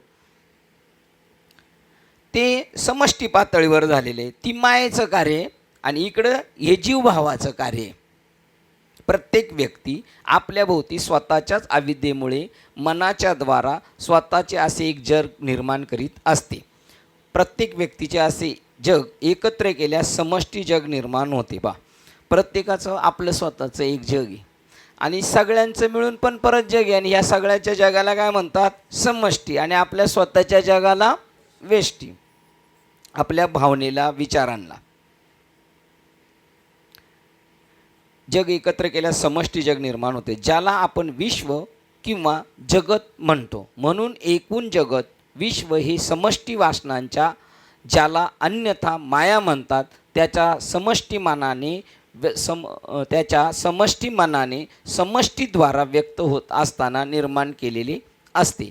अशा तऱ्हेने अविद्येद्वारा कार्य करणारे परमतत्व म्हणजे ईश्वर होय. पहा, अविद्येने अशा तऱ्हेने अविद्येद्वारा कार्य करणारे परमतत्व म्हणजे ईश्वर होय. ते आकारात आलं त्याला जीव म्हटलं आणि त्याच्यापेक्षा जरा वरच्या दर्जाचं आहे त्याला ईश्वर म्हणलेले. पण दोघांमधून सत्ता कोणाची आहे? परमात्म्याचे. परमतत्व म्हणजे ईश्वर होय. आणि समष्टी मनाच्या द्वारा व्यक्त होणारे परमतत्व म्हणजे सृष्टी निर्माण करता ब्रह्म होय की जो विश्व निर्माण करतो. ईश्वर आहे काय? प्रश्न. हा प्रश्न विचारणे म्हणजे मला वडील आहेत काय असा प्रश्न आहे. असे विचारण्या इतके मूर्खपणाचे आहे. तुम्ही आहात ही वस्तुस्थितीमुळे तुम्हाला वडील असले पाहिजेत यासंबंधीचा पुरेसा पुरावा आहे. बापाशिवाय तुम्ही असू शकणार नाही. मग तो बाप तुम्हास माहीत नसे ना का? कारणाशिवाय कार्य कधीच होऊ शकणार नाही. आता ते कुठे घेऊन चालले होते? मग अशीच एक वाक्य म्हटले होते, मूळ स्त्रोत कुठे? परमात्म्याचा. तिकडं घेऊन चाललेले. पण त्यांनी सांगितलं माया वगैरे हे सगळं सांगितलं. या प्रकरणाचं नाव होतं माया निरूपण. कार्य मायेच्या माध्यमातून चालले. पण कोणाचं चालले? अलंकाराचा आपण आनंद घेतोय. पण तो आनंद कशाचा आहे? खरा पाहिला तर सोन्याचाच आहे. पण आपण ज्या वेळेला विसरतो त्याच्या मूळ स्वरूपाला त्यावेळेला आपल्याला असं वाटतं अलंकाराकडून आनंद भेटतो. आणि अलंकाराची जशी नावे बांगडी, अंगठी, चैन, तसं यांची नावे अविद्या, माया वगैरे अशा प्रकारे. श्लोक क्रमांक 109. ती माया सतही नाही आणि असतही नाही, कारण ती आहेच नाही. माया म्हणजे काय? फक्त सांगितले अज्ञान. दुसरं काय सांगितले? प्रकृती. जे वस्तुस्थिती कळून देत नाही तिचं नाव माया. पण तिला शोधायला गेलं तर ती राहत नाही शिल्लक आणि ती फसवते आपल्याला. बघा भागवतमध्ये सांगितलं ती फसवते. आहे पण दिसत नाही म्हणून सत नाही आणि असत नाही. पण ती मग नाही का? नाही आहे. मग ती कुठं जाते नंतर? जेव्हा ईश्वर तत्वाचा आपल्याला बोध होतो तेव्हा ती कुठं जाते? ती खूप पळते पळते पळते पुढे. शुक्तीवरी त्या चांदी शिंपलीवर चांदी दिसते. मग ती आपण खूप पळतो, चांदी पळती, आपण पळतो आणि नंतर मग ती चांदी कुठं जाते? मुक्कामाला. ती चांदी मग मुक्कामाला कुठं जाते? शिंपलीमध्येच जाते. तशी माया पळून पळून पळून परत कुठं जाते? ती त्याच्या चरणाजवळ जाते. म्हणजे काय होती? ती अस्तित्वात राहत नाही. बघा दोन प्रमाणं होती. त्या दोन प्रमाणामध्ये वेगळा वेगळा भाव आहे. तू का म्हणे माया होय दासी लागे पाया, म्हणजे आता आहे. आणि जेव्हा ती संपते आता त्याची दासी झाली म्हणजे माया अजून आहे. आणि दुसरं एक प्रमाणे माया नुरे जेव्हा विश्व ब्रह्म होईल तेव्हा. पण आता आपल्याला हे विश्व का दिसतंय त्याचं कारण मीमांसा सांगतात. आणि ते प्रत्येक वेळेला सांगतात परमतत्व स्वतःचं स्मरण विसरतं त्यावेळेला ते वेगळ्या याच्यात जातं. मग त्याला जीव म्हणतात, ईश्वर म्हणतात, अविद्या म्हणतात, माया म्हणतात. तैसी ही जाण माया तू भ्रमतासी वाया, शस्त्रे हाणतलिया छाया जैसी अंगीन रुकी. बघा ती माया, ती माया नाही आहे. जसं शस्त्र हाणल्यानंतर ह्या पोकळीमध्ये ती लागू शकत नाही तसं माया आहे. आणि त्याच्यासाठी तू रुदतशी काही जे नाही त्याच्यासाठी कशाला रुदतो? त्याच्याच खाली जे आधीच नाही काही तयार लागी तू रुदतशी काही. मग तू अविट ते पाहे चैतन्य एक. मग त्याचं इथं सांगतात ती सत नाही असं तर ती नाहीच आहे. तिच्या मागे का पळतो? पण ती ज्याच्यावर दिसते ते अविट ते पाहे चैतन्य एक. ब्रह्मतेची माया माया तेची ब्रह्म, अंगानी छाया तयापरी. बघा ब्रह्म आणि माया एकच, अंग आणि सावली आपली हे दोघं मिळून एकच आहे. ती माया सत नाही असत नाही व सत असत दोन्ही नाही. तिला कोणतंच लक्षण नाही. सत असत नाही, सत बी नाही, असत नाही, जहत अजत आणि दुसरं कोणतं एक लक्षण आहे कोणतंच त्याला लागू पडत नाही. ती भिन्न नाही व अभिन्नही नाही. ती त्याच्यापासून वेगळी नाही. अलंकार हा सोन्यापासून वेगळा नाही. ती भिन्न नाही तरी एकसारखी नाही. बघा परत सारखी बी नाही. तिला अंग आहे असे नव्हे का पूर्ण आहे असेही नव्हे. बघा, तिला अंगे आहेत असे नव्हे का पूर्ण आहे असेही नव्हे वा दोन्हीही नव्हे, म्हणजे तुमच्यासारखं.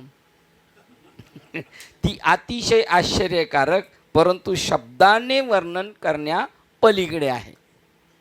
या विद्येला ब्रह्मांड वेगळे अस्तित्व आहे असे म्हणता येणार नाही. बघा आता परत मुळाशी, म्हणजे आपल्याला हे वाचताना ना आपण पूर्ण कसे पाहिजेत गाडी चालवताना. आता आपण रात्रीचे येतो त्यावेळेला आपण ड्रायव्हरच्या शेजारी का दोघे तिघे जण बसवतो गाडी चालवायला, त्याला झोप येऊ नये म्हणजे स्टेरिंग पकडायला आहे का, तो झोपल्यानंतर आहे की नाही. तसं आपल्याला हे मधून मधून जाग करतात, आपल्याला प्रत्येक वेळेला जाणीव करतात. जेव्हा आपण आपल्या स्वरूपाला विसरतो त्यावेळेला असं होतं. आपल्या अज्ञानामध्येच हे सगळं फावलं जातं आणि आपण जर ज्ञानात असलो तर हे काहीच नाही. या विद्येला ब्रह्मांड वेगळे अस्तित्व नाही असे म्हणता येणार नाही. ती नाही असे म्हणता येणार नाही. तिला वेगळं अस्तित्व आहे असं म्हणता नाही येणार आणि वेगळा अस्तित्व नाही असेही म्हणता येणार नाही. कारण आपण तिचा सुखानुभव घेतो आणि दुःखेही भोगतो असे म्हणता येणार नाही. आपण अनुभव घेतो सुखाचा असेही म्हणता येणार नाही आणि दुःख भोगतो असेही म्हणता येणार नाही. की ती आहे तसेच ती नाहीही. बघा आता, ती आहे तशीच ती नाही आहे, म्हणजे हे काय आम्हाला याशी बनवाबनवी चालू आहे काय हे ऐशेच संचले परस्परे मिसळले. आणि मगच सांगितलं बुद्धी घेपे तुले व्हावे गा. कारण अस्तित्वात नसलेली वस्तू असू शकत नाही. पण मग तुम्हाला आपल्याला पळवते म्हणून म्हणावं लागतं घडीभर आहे, थोड्या वेळ आहे. कारण अस्तित्वात नसलेली वस्तू असू शकत नाही किंवा अस्तित्वात असलेली वस्तू असत म्हणून व्यक्त होऊ शकत नाही. अस्तित्वात असलेली वस्तू असतही नाही आणि अस्तित्वात नसलेली वस्तू असूही शकत नाही. खांबावरील भूत, बघा आता हे घोटाळ्यात पाडणारी वाक्य, पण खांबातील भूत अस्तित्वात आहे असे आपण म्हणू शकत नाही. पण भूत लागल्यावर, पण ज्या अर्थी ते पाहिल्यावर आपणास घाम फुटतो आणि आपण धापा टाकू लागतो त्या अर्थी ते भूत नाही असे म्हणू शकत नाही. बघा आता किती उत्तर स्पष्ट केलं. म्हणजे तुमची कार्यक्षमता नाही निवाडा करण्याची. तुम्ही घडीत म्हणता आहे, घडीत म्हणता नाही का. तुम्ही जेव्हा त्या खांबाच्या अज्ञानात काय म्हणणार भूत आहे, तसं परमात्म स्वरूपाच्या अज्ञानात तुम्हाला काय दिसणार माया दिसणार. आणि जेव्हा परमात्मा स्वरूपावर तुम्ही आरूढ असणार तेव्हा माया दिसणार का नाही दिसणार. बा आता नेमकं आपण कुठे आहे हे ज्याचं त्याने आपण मध्येच येत आहे ना. त्यामुळे कधी कधी दिसते बी आपल्याला, कधी कधी दिसत बी नाही. म्हणजे आपण आंधळे झालो असं नाही, पण त्याचं रूपक केलेलं आहे. आंधळ्या सीजन अवघेच आंधळी, कारण आपणाशी दृष्टी नाही. तसेच श्रेष्ठ तसेच ही, बघा पुढे एक वाक्य गेलं. घाम फुटतो आणि थापा टाकू लागतो त्या अर्थी ते भूत नाही असे म्हणू शकत नाही. ते आहे तसेच ते नाहीही असे म्हणणे या शब्दाचा विरोधाभास दाखवणारा खेळ होय. बघा, तसेच ही श्रेष्ठ माया आहे आणि ती ब्रह्माहून वेगळी आहे असे म्हणता येणार नाही. कारण ब्रह्म हे एकम अद्वितीय आहे. या जगात माया आहे की नाही सांगा बरं. आता आपण एवढं सगळं ऐकलं आहे की नाही, तर माया आहे पण म्हणायचं आणि नाही पण म्हणू शकतो. आता आपण काय म्हणू शकतो, आपण माया आहे असं म्हणू शकतो का माया नाही असं म्हणू शकतो का. हे म्हणतात तसं आपण दोन्ही म्हणायचं, आहे पण आणि नाही पण नाही म्हणायचं का. कारण खांबावर भूत आहेच नाही, एकटा काय आहे खांब आहे, दुसरं काय भूत आहे का त्याच्यावर, एकटा खांब आहे का नाही. तसं या जगामध्ये एकटं काय आहे ब्रह्म आहे, माया आहे नाही. कसं असं म्हणता तुम्ही असं बघता का, तुम्ही असं कसं म्हणता न बोलता सुद्धा तुम्ही म्हणता हे जे चटके चुटके बसतात हे काय एक अद्वैत ब्रह्म पाही, दुसरे अनिक काही नाही. जगत मिथ्या वस्तूचे ठाई, हे प्रमाण पाही वेदवाक्य. हे प्रमाण पाही वेदवाक्य. पण प्रमाण पाहायला वेळ कुठे आपल्याला? हे नाही, दिसतंय ना मिथ्या आहे, उद्या दिसणार भूत तुम्हाला, तर तुम्ही सांगायचं ते दिसतंय पण ते कसं आहे, खरं नाही. बघा काय साहेब म्हणत होते, काय बोलत होते तुम्ही, आहे ना. तसेच ही श्रेष्ठ माया आहे आणि ती ब्रह्मांड वेगळी आहे असे म्हणता येणार नाही, कारण ब्रह्म हे एकम अद्वितीय आहे, माया ही ईश्वरत आहे, तसेच ती ईश्वराहून भिन्न पण आहे. बघा, एक देव सोडून या जगात दुसरं काही नाही, एवढा आपला निश्चय असला तरी भरपूर झालं. त्याचं नाव अद्वैत कुसरील. हे डोक्याचं, ही डोक्यात आपल्या गोविंदे जास्त आहेत, ते काढण्यासाठी यांचं सांगणं आहे, गोविंदे वाढवण्यासाठी नाही. आपल्याला डोक्यात काय काय भरलेलं आहे ते सगळं नील करायचं आहे त्यांना. आपण म्हणतो अद्वैत कुसरी विरळात जाणे, भरला घनदाट हारी दिसे. मग त्याच्यात भूत आहेत का? त्याच्यामध्ये गाढवं, झाडं, झुडपं, स्त्रिया, पुरुष, हिजडे, ह्या गाड्या घोड्या आहेत का? हे सगळं आता नाही म्हणाला तेवढा बेरड माणूस पाहिजे का बेडर पाहिजे?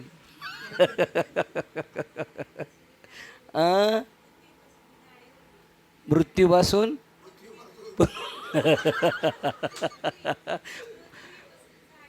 पृथ्वीपासून झाडे होती, झाडापासून लाकडे होती,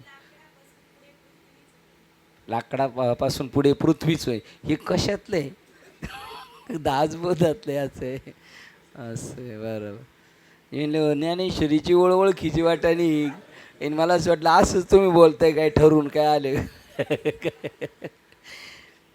बीज मोडे झाड होय, झाड मोडे बीज होय, ऐसे कोटी जन्म जाय पर जाती न संपेची. बघा ते असंच चाललं.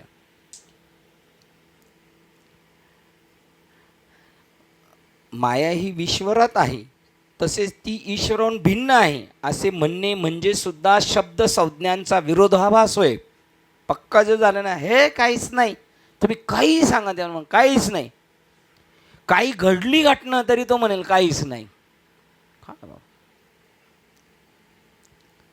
जसे भूत हे खांबावरून केव्हा तरी आले असे आपण म्हणू शकणार नाही. भूत खांबातून आलं लागलं असं म्हणू शकतो आपण नाही. आता ज्याला लागलं त्याला माहिती आहे बाबा, दुसऱ्याला काय हे इथं पुस्तकातली न सोपं आहे, ठीक आहे ना.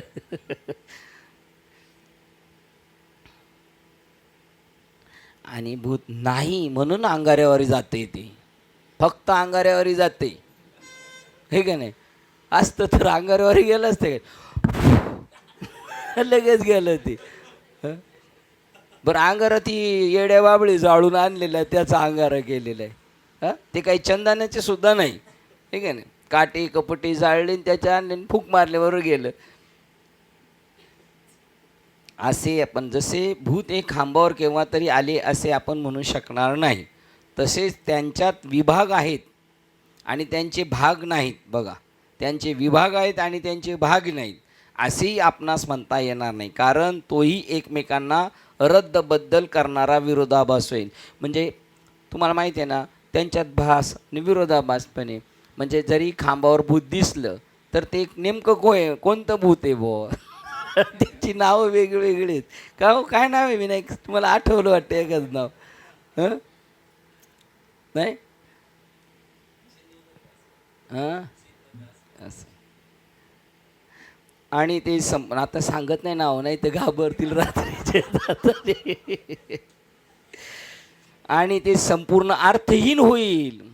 आहेच नाही. म्हणजे बारके बाबा म्हणले ते आमच्या इकडं आहे, म्हणलं आहे पण कोणासाठी आहे? त्याच्या मनात आहे, त्याच्यासाठी आहे. तुम्ही सांगा बरं, तिथं यांच्या गावाच्या कॉर्नरला भूत आहे, हे जर आपण गेलो तर आपल्याला लागेल का नाही? ते का नाही लागणार आपल्याला? आहे तर खरं, पण आपल्याला माहीत नाही इथं भूत म्हणून लागत नाही.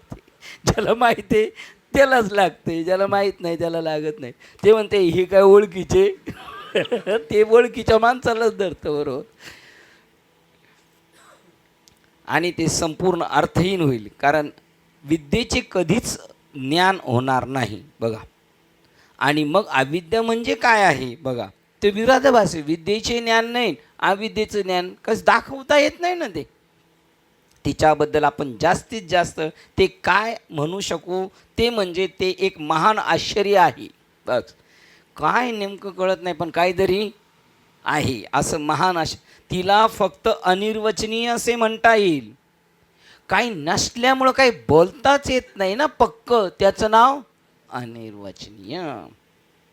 जेव्हा बुद्धी वस्तू जाणू शकत नसते तेव्हा ते आश्चर्य असते. जे काही मी पाहतो त्याची बुद्धी जेव्हा स्पष्टीकरण करू शकत नसेल तेव्हा मी म्हणतो हे आश्चर्य आहे. या अविद्येसंबंधी मी जितका जास्त विचार करू लागतो तितकी माझी बुद्धी अपयशी होते. बघा, तिचं मूळच नाही तर मग काय आपल्याला ते म्हणा आपण अपयशी होणार, कारण ही अविद्या हेच माझ्या बुद्धीचे कारण असते. मीच त्याला शिंपलीला चांदी समजलेलो आहे म्हणून. आता बघा काय वेळेला आपल्या टी व्हीत एखाद्या वेळेला आश्चर्य सांगतो, याला अमुक सांगितलं का तो लगेच त्यावेळेची डेट वार वगैरे सगळं सांगतो. हे का? त्यांनी त्याचा अभ्यास केलेला आहे म्हणून तुम्हाला आश्चर्य वाटतं. त्याला कुठं आश्चर्य वाटतं? तो सहज सांगतो. तुम्हाला आश्चर्य का वाटतं? तर तुम्ही त्या संदर्भाने काय आहात? अज्ञानी आहात म्हणून. बुद्धीला आपले स्वतःचे कारणच समजत नाही, कारण ते मायेचे बालक असते आणि बालक काही गर्भाचा शोध घेऊ शकत नाही. बघा, ही माया जेव्हा प्रगट होते तेव्हा ती बुद्धी बनते, म्हणून तिचे मूळ कारण आहे त्याला बुद्धी जाणू शकत नाही. बघा, मायेला सुद्धा जाणू शकत नाही आणि त्या स्वरूपाला जाणू शकत नाही. कार्य म्हणून हे लोक जाणू शकत नाही सगळे. बाबांनी काय सांगितलं 16व्या अध्यायात मला वाटतं ओळे, माझ्यापासून झालेलं जग मला जाणू शकत नाही, कारण उदरातील गर्भ ते त्याच्या आईचं वय जाणू शकत नाही. किती वयाची माझी आई आहे, कारण तो जाणू शकत नाही. कार्य हे स्वतः कारणाला जाणू शकत नाही. कार्य काय का जाणू शकत नाही? बघा वाक्य, कार्य हे कधी कारणाला जाणू शकत नाही. बघा, रश्शी आहे आणि रश्शीवर काय निर्माण झाला आहे? साप. आता तो साप कधी रश्शीला जाणू शकतो का? का नाही जाणू शकत? का जाणू शकत नाही? सर्प आहेच नाही म्हणून तो जाणू शकत नाही. कार्य हे तसं हे जग आहेच नाही. जग कोणाचं कारण आहे? जग कोणाचं कार्य आहे? अज्ञानाचं कार्य जगत आहे. ब्रह्म जर जाणलं तर मग जगत हा विषयच राहत नाही. मग सगळं काय झालं जगामध्ये? पण ब्रह्माला जाणत नाही, त्या ब्रह्माबद्दल अज्ञान, आणि अज्ञानाचं कार्य काय आहे? जगत आहे. माया जेव्हा प्रगट होते, बालक काही गर्भाचा शोध घेऊ शकत नाही. ही माया जेव्हा प्रगट होते तेव्हा ती बुद्धी बनते, म्हणून तिचेच मूळ कारण आहे त्याला बुद्धी जाणू शकत नाही.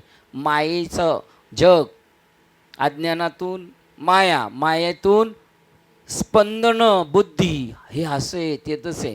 आता बघा ते तिचं किती झालं पार परमात्मा, त्याची माया, मायेनंतर ईश्वर, ईश्वरानंतर मनुष्य त्याला निर्माण केलं, आणि त्याची बुद्धी किती लांब गेलं, तो अस्तित्वापासून किती लांब गेला. त्याला किती वेळ जाईल बॅकमध्ये जायला, त्याने स्वतः मागं पलटून पाहिलं तर. म्हणून जेव्हा प्रगट होते तेव्हा बुद्धी बनते. बघा, माया जेव्हा प्रगट होते तेव्हा बुद्धी बनते. माया जेव्हा प्रगट होते तेव्हा बुद्धी बनते. माया कोणला म्हटलेलं आहे? जी नाही तिला, आणि तिला काय झाले? बुद्धी. आता ती कशी काय जाणू शकते मागे परत जाऊन? म्हणून तिचे मूळ कारण काय हे ती बुद्धी जाणू शकत नाही. कार्य हे स्वतः कारणाला जाणू शकत नाही. मायेला भ्रांती पण म्हटले जाते, आणि भ्रांतीने तर कधीच स्पष्टीकरण देता येणार नाही. भ्रांतीचे तर कधीच स्पष्टीकरण देता येणार नाही. काय सांगू शकतो भ्रांतीबद्दल? अज्ञानी माणूस सांगू शकतो, हाय बरं का तिथं अमुक येतं, मग खांबावर मी पाहिलेल्या भूताचे अस्तित्व असू शकणार नाही, पण वर्णन करणारा करू शकतो का? काही नाहीच. त्याचं काय वर्णन करू शकतो? मग जर तो करत असेल तर तो अज्ञानात बरळत असणार, किंवा शुक्तीपासून चांदी रजत मिळवता येणार नाही. ही मायाशक्ती म्हणजे परमेश्वराचे अनिर्वचनीय महान अतर्क्य सामर्थ्य होय. आश्चर्य हेच की माणूस स्वतःच्याच गूढ शक्तीने स्वतःच भ्रांत करू शकतो आणि वर खुशाल म्हणतो, मला सांगा हो ही काय शक्ती आहे, अशी आहे, कोठे आहे. बघा, स्वतः स्वतःलाच विसरतो आणि मग म्हणतो हे काय, आणि हे कोणी केलेलं आहे, हे त्यांनी कल्पनेने केलेलं आहे. परत मायेचं दुसरं नाव काय आहे? अविद्या. दुसरं नाव काय मामींनी सांगितलं? कल्पना. आता ही तू कल्पना केली, तुझी स्वतःची कल्पना आहे, ती कशी काय करू शकतो? तुला काय करावं लागेल? कल्पना सोडून द्यायला पाहिजे, अज्ञान गेलं पाहिजे. जर आपल्याला मायेचं जड झालं, माया काय बाबा नाही सांगता येत न, मायाचं दुसरं नाव काय समानार्थी? कल्पना, अविद्या, अजून प्रकृती, अजून काय राहिलं का? हां, भ्रांती. बघा, म्हणजे हे यांना काही शब्द काही आहे का त्याला? तुम्ही स्वतःला जाणत नाही बस. आता बाबांनी आपल्याला काय दिलेलं आहे? आपली काय घालवलेली आहे? म्हणजे काय घालवली नेमकी आपली? हां, बाबांनी भ्रांती घालवली म्हणजे नेमकी काय घालवली? तू देह नसून आत्मा आहेस. आणि आपण पक्क काय म्हणतो? मला तर पटत नाही, मला वाटतं मी देहच आहे, आत्मा नाही. मग आपल्याला जे वाटते ना ते काढून टाकतात ते, बस एवढंच. आता त्याला म्हणजे त्यांना किती हत्यारं वगैरे घेऊन यावं लागलं असं, किती मेहनत करावं लागली त्यांना, सांगा बरं, आहे का नाही? आता मेहनत त्यांना करावं लागेल का आपल्याला करावं लागेल? आपण म्हणतो गुरुजीला किती मेहनत करावं लागेल, परीक्षा कोणाला द्यायची कॉलेजमध्ये? आपल्याला मेहनत करायची. काय? मी देह नाही, मी देह नाही. अतर्क्य सामर्थ्य. आश्चर्य हेच की माणूस स्वतःच्याच गूढ शक्तीने स्वतःच भ्रांत करू शकतो. आणि वर खुशाल म्हणतो, मला सांगा हो की काय शक्ती आहे, कशी आहे, कोठे आहे. बघा, दृष्टांत देतात. दृष्टांताने अजून सोपं समजलं जातं. एका ब्राह्मणाचा मुलगा एके दिवशी वसतिगृहातील आपल्या मित्राकडे त्याला भेटावयास गेला. तो होळीच्या सणाचा दिवस असल्याने त्याचे मित्र थंडाई, ज्यामध्ये थोडी अफूसुद्धा टाकतात, असे पेय तयार करीत होते. त्याची खोडी करण्याकरता त्यांनी त्याला त्या अफूच्या थंड पेयाचा मोठा ढोस दिला. त्या मित्रांनी देऊ केलेले ते पेय नाकारता न आल्यामुळे त्याने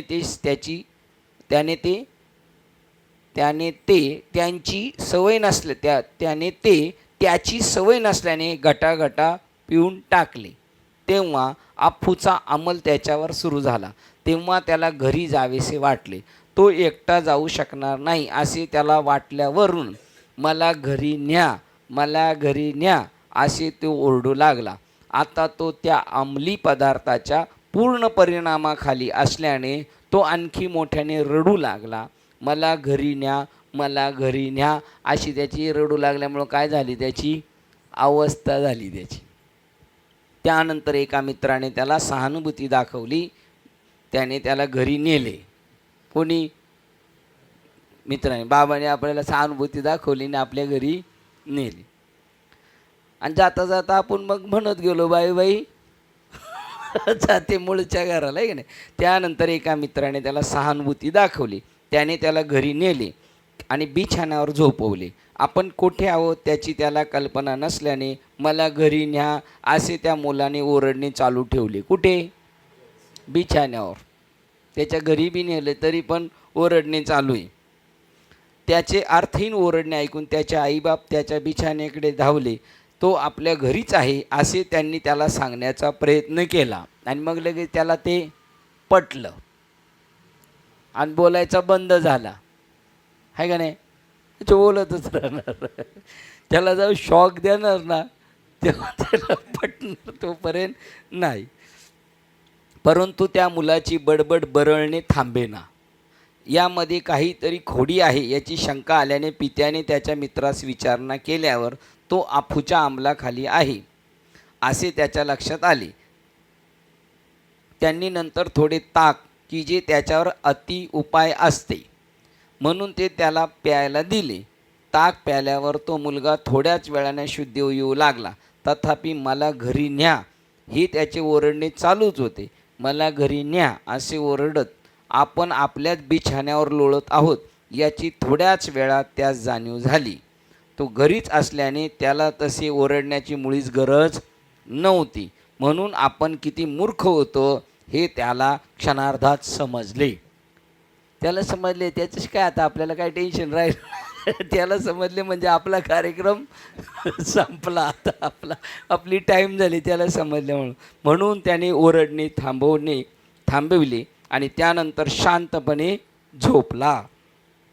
त्याप्रमाणे आपण जेव्हा अविद्येच्या सत्यत्वाच्या अज्ञानाच्या अंमली सेवनाखाली असल्याने, त्याप्रमाणे आपण जेव्हा अविद्येच्या सत्यत्वाच्या अज्ञानाच्या अंमली सेवनाखाली असल्याने आपण स्वतःस शरीर, मन, बुद्धीच आहोत असे समजतो आणि पाहिलेल्या विषय वस्तूच्या मुळे, अनुभवलेल्या भावनांमुळे आणि बळावलेल्या विचारांमुळे दृश्य भावना विचार अत्यंत गोंधळात पडलेलो असतो. हे भगवान, हे सद्गुरू, मला घरी पोहोचवा, मला सुखी करा असे ओरडत सुटतो. तुला कोठे न्यायचे, तुला काय द्यायचे? वास्तविक तूच सत्य तत्व आहेस, परंतु अविद्येमुळे तुम्ही जीव आहात असे समजून जगत असता आणि वागत असता. बघा, हे आपलं चरित्र सांगितलं. मला माझ्याकडेच न्या असं म्हणल्यावर काय म्हणतील गावातले म्हणतील, याला आता ठाण्यालाच न्यायला पाहिजे. शॉक दिल्याशिवाय जागेवर येणार नाही. मला माझ्याकडे न्या. मग तू कोणाकडे आहेस आता? आमच्याकडे काय? तू मला माझ्याकडे न्या, मला माझे आत्मतत्वच द्या. तू ओम या तुझ्याच घरामध्ये स्थित आहेस. तुझे घर सत्यता ओम आहे. कोणतं घर? हे देह. तू तुझ्या घराबाहेर कधीच नव्हतास. घराकडे जाण्याची घाई करा. हरिओम. इथं लिहिले तसं. पहिला ओम, दुसरा ओम, तिसरा ओम. तुम्ही विचाराल की मग मी का तळमळतो? प्रश्न. तळमळतोय हे सर्व ह्या अफूमुळे, अविद्येमुळे जी तुमच्यात आहे. सद्गुरू तुम्हाला श्रुतीचा अभ्यास, आध्यात्मिक साधना यांच्या स्वरूपात ताक देतील. घेऊ, आम्ही उन्हाळ्यात घेतोच आहे. आणि हे सर्व कशा करता? तुला तुझ्या घरी जे ओम आहे आणि जेथे तू आधीपासून आहे तेथेच नेण्याकरता, जिथं आहे तिथंच नेण्याकरता ताक द्यायचं काम चालले. अर्थात विचार करण्याची विपरीत भावना निर्माण करतात. यथार्थ विचार करण्याची विपरीत भावना निर्माण करतात. बघा, यथार्थ विचार करा, सर्व दुःखांचा शेवट होईल.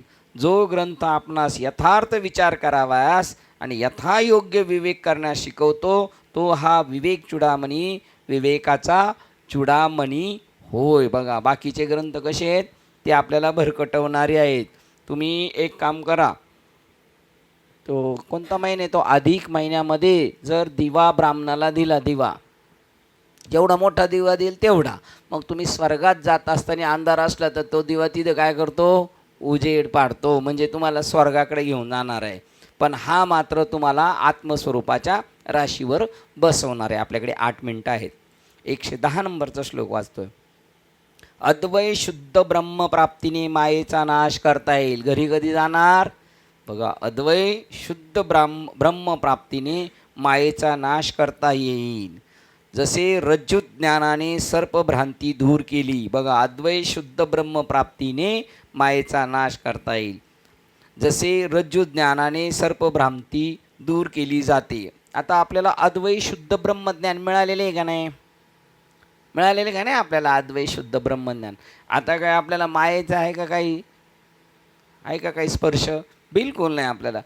मग ते कधी कधी आम्ही खेळतो, मजा करतो, बाकी काय? बाकी तसं काय नाही. जसे रज्जु ज्ञानाने, पण तुम्ही खेळता पण आम्हाला असं वाटतं मारामारी करता. हां, तो तुम्ही मायेत अटकलेले आहेत, आहे की नाही? जसे रज्जु ज्ञानाने सर्पभ्रांती दूर केली जाते. रज्जु ज्ञानाने, रज्जू म्हणजे कोण? रज्जू म्हणजे रज्जू ताई. रज्जू म्हणजे कोण? रश्शी. रज्जू ज्ञानाने सर्पाची भ्रांती दूर होते, ब्रह्मज्ञानाने मायेची भ्रांती दूर होते, आहे की नाही. सत्व रजतम, सत्व रज तम आणि सत्व हे त्यांचे प्रसिद्ध गुण, यांच्या कार्यावरून निरनिराळे ओळखले जातात.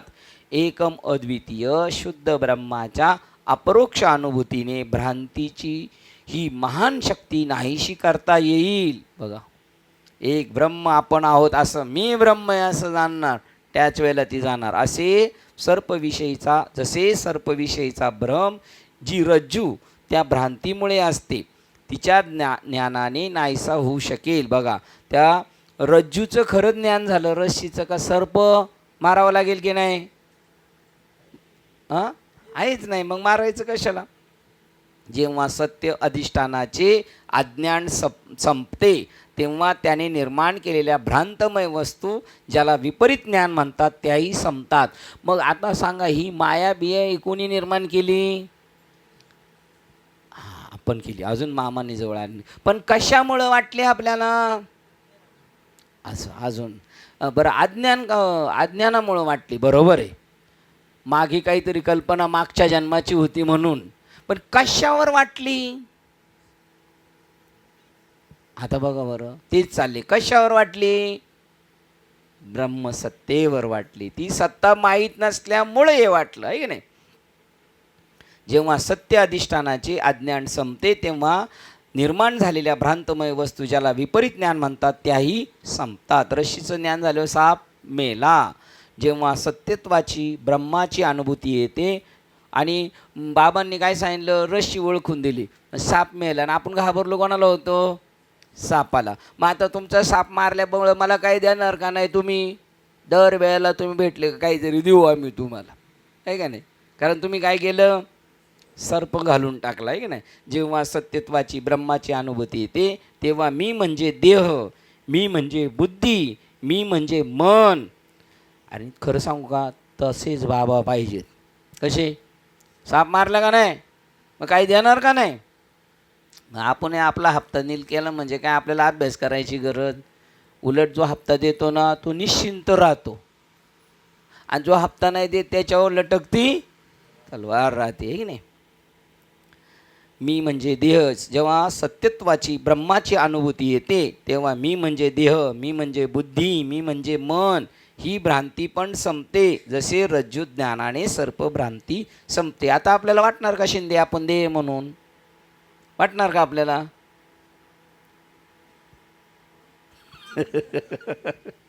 या विद्येला, अज्ञानाला सत्व रज तम असे गुणधर्म असतात. आता मी महाराज आहे, हे बी अज्ञान आहे तुझं बाबा, हे सत्वगुणाचं भांडवल आहे, तुला फसवलं त्याने, खुशाल फसला तू. मी राजा आहे, माझ्याकडं लय माल आहे, मग लुटणार तुला, आहे की नाही. तर आपल्या कोणी नादी लागायचं नाही. कशाला येडं लागेल का नादी तुझ्या? त्याच्या कार्यावर त्यांना तशी नावे आहेत. मायाशक्तीचे कार्य या 3 प्रकारात मोडते. जसे हिवाळा अगर उन्हाळा यात निसर्गदृश्य वेगवेगळे दिसते, तसे हे गुण मनाच्या रमणीय भूप्रदेशाचे स्वरूप ठरवितात आणि ते वेगवेगळे भासतात. गुणांच्या प्रभावाखाली व्यक्तीच्या अंतर्यामीचा रम्य देखावा कसा असेल त्याचे पुढील श्लोकात वर्णन केले आहे. ते आपण 28 तारीखला पाहूया, कारण प्रकरण 28 संपले आणि 29 आहे रजोगुण, तर तो आपण तेव्हा पाहूया. आपल्याला सगळं समजतंय आणि आपण का फील होतो ते हे सगळं आपली हिस्ट्री चालू आहे, सगळं प्रत्येकाचं चरित्र चालू आहे. ते म्हणतो आता आपलं चाललं आहे, आपण काय बोलायचं, त्याचं ज्याचं चाललं आहे म्हणलं, तू तुझं बघ, मी माझं बघतो. सगळं शांत वातावरणात चालले. आज श्लोक क्रमांक विवेक चूडामणी ग्रंथ श्लोक क्रमांक 110ला थांबतोय. झालेली सेवा हृदयस्थ सद्गुरू सच्चिदानंद श्रीपाद बाबा रामदास बाबा अधिष्ठान विवेक चूडामणी ग्रंथ संत मालिका तसेच तुम्हा संत वृंदांच्या चरणावर सेवा समर्पित करून सेवेला येथे आपण पूर्ण विराम देऊया. पुंडलिक वरदेव हरि श्री ज्ञानदेव पंढरीनाथ भगवान की जय. माऊली ज्ञानेश्वर महाराज की, जगद्गुरु संत तुकाराम महाराज की, शांती ब्रह्म एकनाथ महाराज की. सच्चिदानंद श्रीपाद भगवान की जय, सच्चिदानंद रामदास भगवान की जय, अवधूत चिंतन श्री गुरुदेव दत्त गोपाल कृष्ण भगवान, गुरुदेव सब संतन की जय, आधार विश्वात्मके देवे, येने वाक्यज्ञ तोषावे, तोषोमी मजल्यावे कसाय गाणे, जय करांची व्यंकटी सांडो, दया सत्कर्मी गती वाढो, भूता परस्परे जडो मैत्र जीवांचे, दुरितांचे तिमिर जाओ, विश्व सकल सुखी पाहो, जो जे वांछिल तो ते लाभो, प्राणी जात वर्षभ सकल मंगळी, ईश्वर निष्ठांची मागे आली, अनवर्त भूमंडळी भेट तुला होता, जवा कल्पतरूचे आरभ, जे कमाची पामणीचे गाव, बोलते जे अर्णव पियुषांचे, चंद्रमेचे आवांचन, मानदंड जे तापहीन, ते सर्वाई सदा सज्जन सोयरे होतो, किंबहुना सर्व सुखी, पूर्ण होणे तिन्ही लोकी, रहितो आदि पुरुषी अखंडित, आणि ग्रंथोपजीवे, विशेष लोकी, दृष्टादृष्ट विजय होवावे, एकमय श्री विश्वेश्वराहो, हा होई रतान पसाहो, येणे वै ज्ञान देव सुखिया झाला, येणे वै ज्ञान देव सुखिया झाला, येणे वै ज्ञान देव सुखिया झाला. हरि ओम शांती शांती शांती.